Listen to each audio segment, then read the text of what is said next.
이 수익률 지수법 이런 것도 넘어가도록 하겠습니다. 여러분들한테 실제로 필요한 거는 총 네 가지인데 그 네 가지를 집중적으로 설명을 하도록 하겠습니다.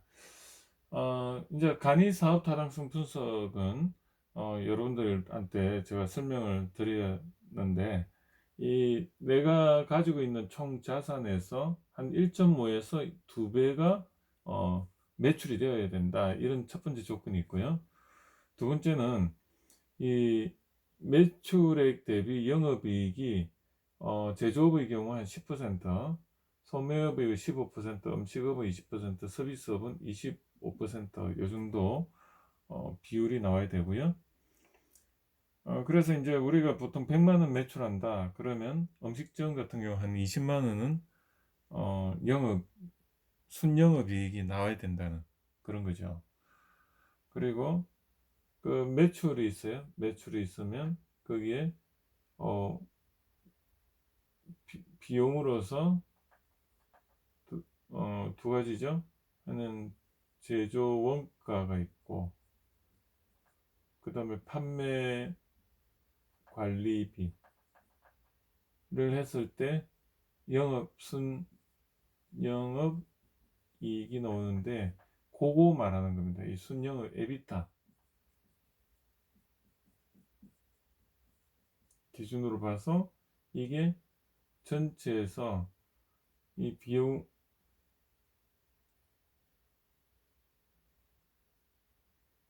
음, 자, 제가 설명을 다시 드려야 되는데, 순영업이익이 아니고,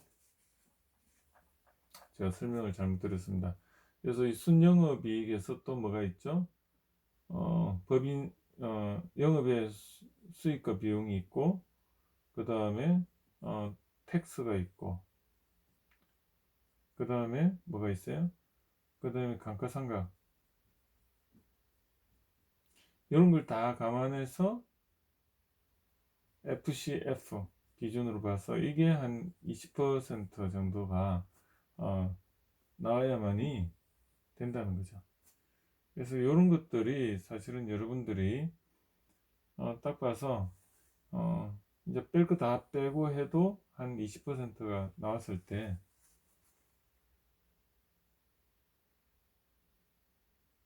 음, 사업할 만하다, 그렇게 보시면 되고, 자, 그 다음에 이제 투자 금액의 한 1.6에서 2% 정도가 영업이익이 나와야 된다. 월입니다. 이렇게 결국은 여기에 나누기 12를 하면은 비슷하겠죠. 그리고 매출액은 인건비 대비해서 한 6배, 7배 수준이 돼야 되고, 그 다음에 임차료는 한 매출액 대비해서 한 10분의 1 정도 된다. 그래서 100만 원이면 임차료는 10만 원. 월 그렇게 되는 거죠. 자, 그 다음에 이제 NPV에 대해서는 제가 설명을 드렸고, NPV. 그 다음에 이제 세 번째가 뭐죠? NOI 방식입니다. NOI 방식은 여러분들이 이거는 조금 좀 힘들어 했을 수도 있겠어요. 그래서 제가 설명을 드려보면, 순영업이익인데, 이 순영업이익이 에비타죠. 그래서 실제로 이제 매출에다가 비용으로서 제조 원가하고 그 다음에 판관비를 빼면 이게 이제 순영업 이익인데, 이 순영업이익을 우리는 에비타라고 했습니다. 이거를 전체 다를 음 이게 그러니까 이거 무한대로 해가지고, 무한대, 여기 무한대죠. 무한대로 이렇게 연도별로 무한대로 해서 이걸 현재 가치로 전부 다 DCF 방식에 의해서 이렇게 DCF 방식으로 이거 무한대로 해가 이거를 해보면 결국은 마지막에는 제로가 나옵니다. 그래서 수학적으로 1년 차부터 무한대까지 이거를 전부 다 더한 거, 이걸 전부 다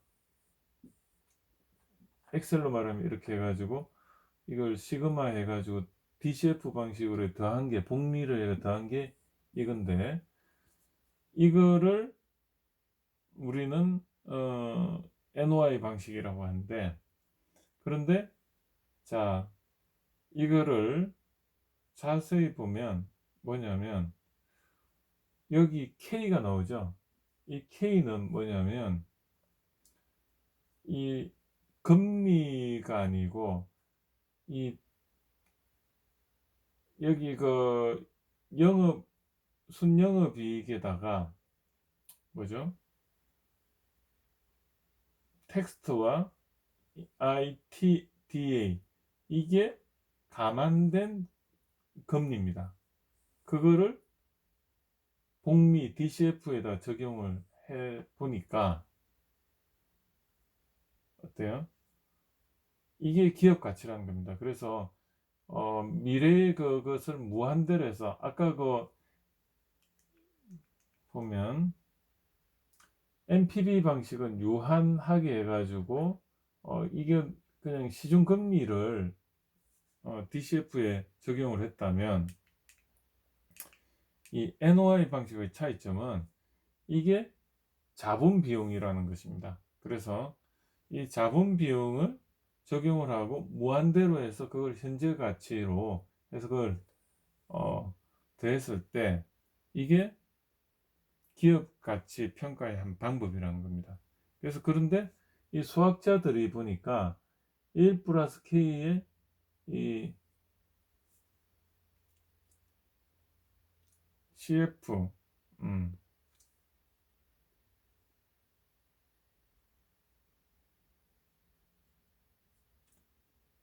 자, 여기서 제가 다시 한번 설명을 드려보면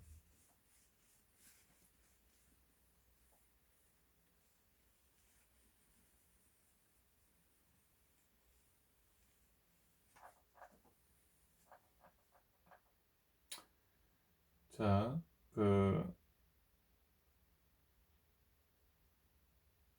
여기 보면 이제 그 매출이 있고요. 그 다음에 비용을 뺀 비용이 아까 제조하는데 제조 원가하고 그 다음에 판관비 그걸 뺀 게 이제 순영업이 이익은 이익인데 순영업과 관련된 이익이죠.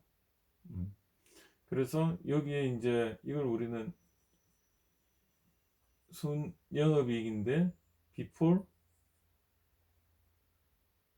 I 즉 영업액 수익 영업 외 수익과 비용이 있고 그 다음에 텍스 법인세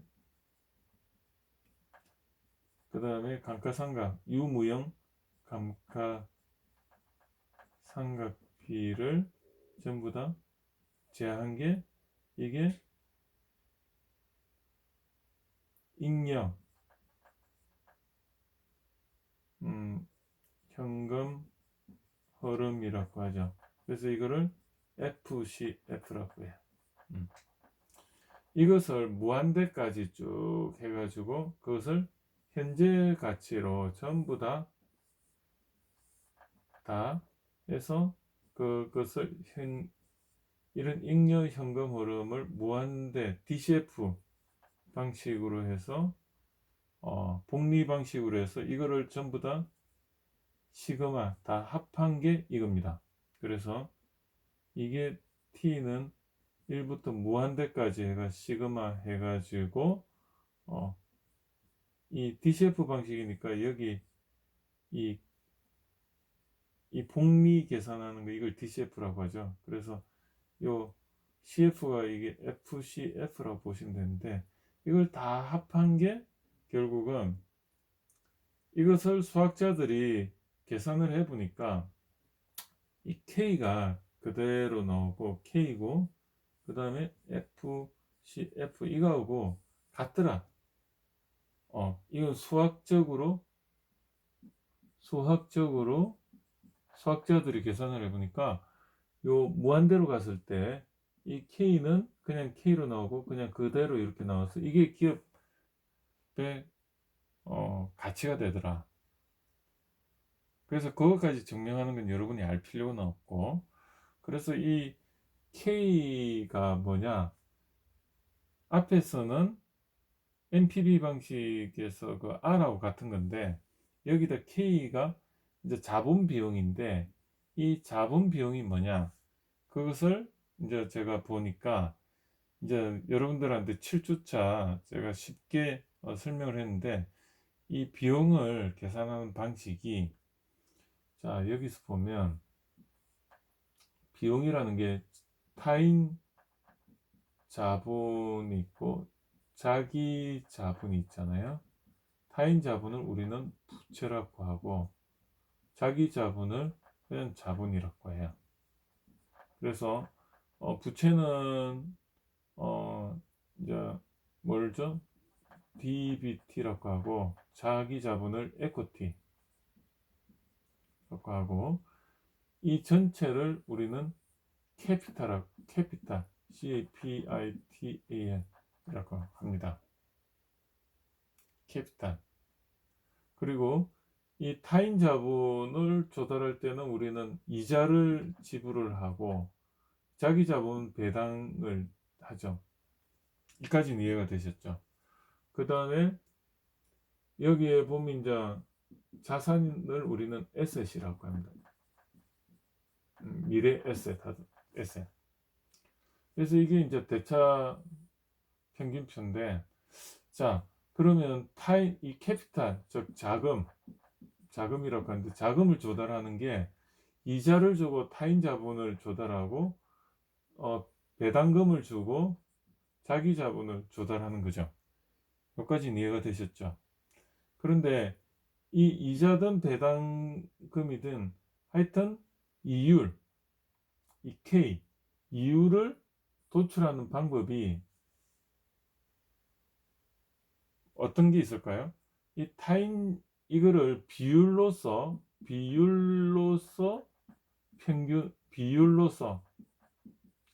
평균을 내는 방법을 우리는 가중이라고 합니다. 이 비율로서 자본 비용에 대해서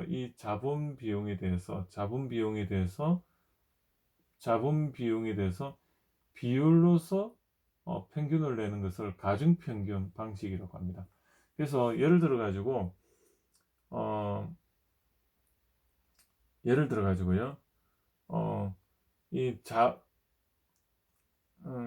어떤 게 있을까요? 이렇게 해봅시다. 10 뭐 이렇게 해가지고 예를 들어 가지고 자기 자본으로서 40만 원이 있고, 그 다음에 이 자기 자본 40만 원을 조달하는 데는 이율이 자기 자본 은행 금리 따져서 한 3%다.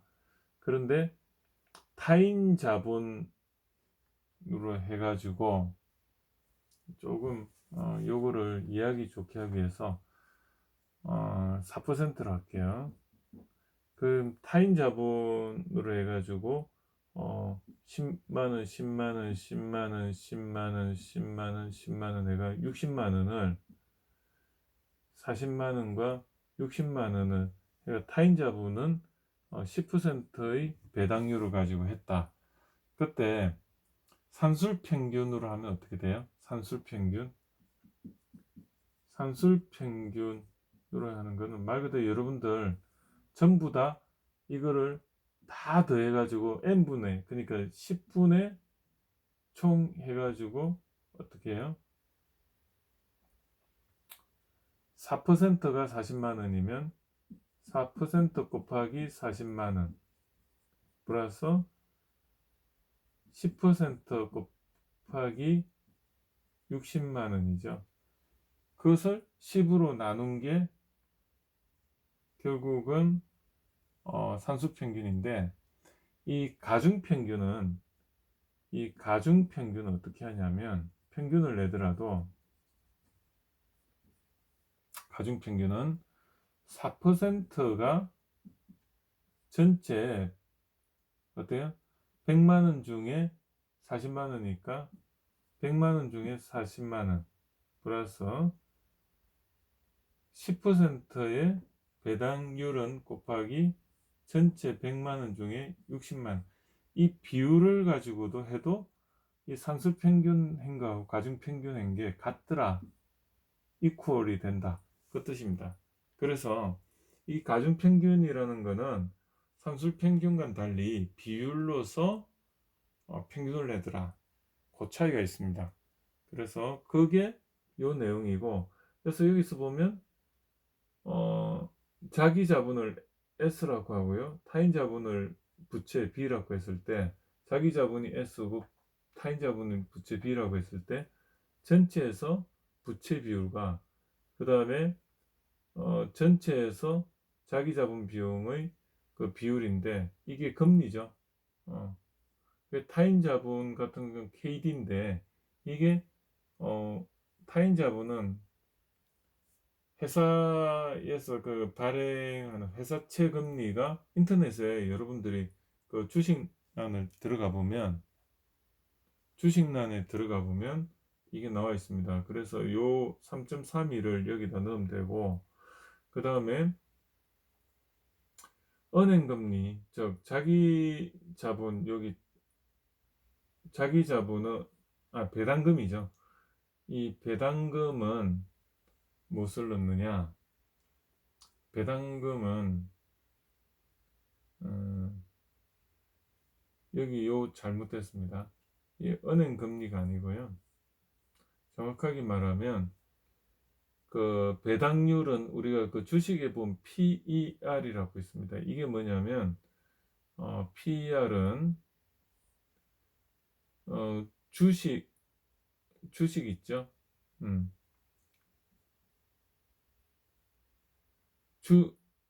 이 주당 순이익, 이게 주당 순이익이 이게 배당률이거든요. 거기다가 주당 한 주의 가격에다가 주당 순이익을 뺀 게 PER인데, 이거의 역수가 뭐냐면 PER 분의 1이 요 거꾸로 하면 요렇게 되는 거죠. 그래서 요게 이제 위로 올라가면 한 주당 배당이 이렇게 되는 거죠. 주당 순이익이 되는 거죠. 그래서 PER을 가지고 이 자기 자본에 대한 어떻게 보면 비용, 즉 이게 나오는 것입니다. 그래서 이 여기는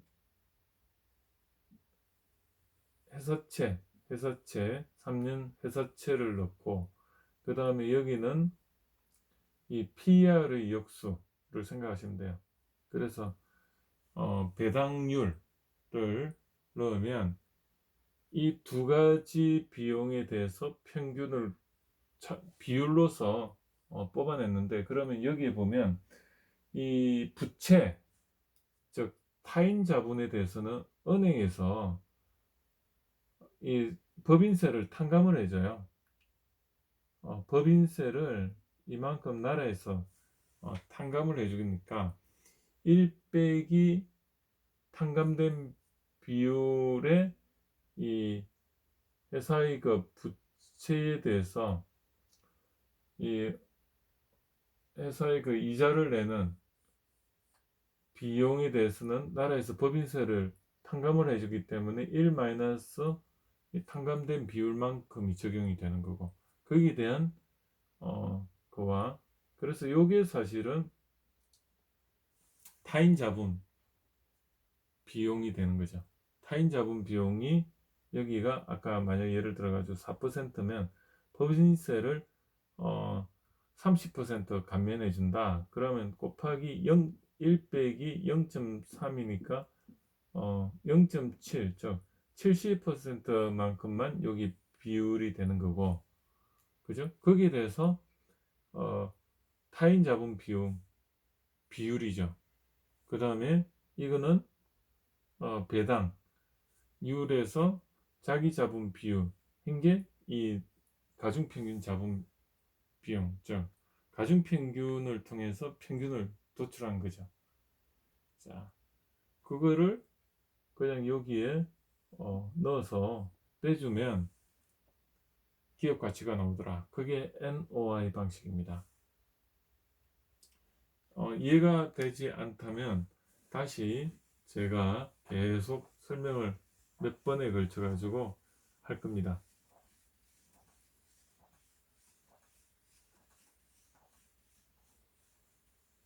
제가 이렇게 설명을 하다 보니까 여기서 이제 요 시리금리가 아니고요. 이거는 자본 비용, 즉 여기서 보면 이 밑에 이 자본 주식 배당에 대한 게 이게 비용으로 들어가야 된다는 거고, 그런 거를 제가 정정을 합니다. 이게 아닙니다.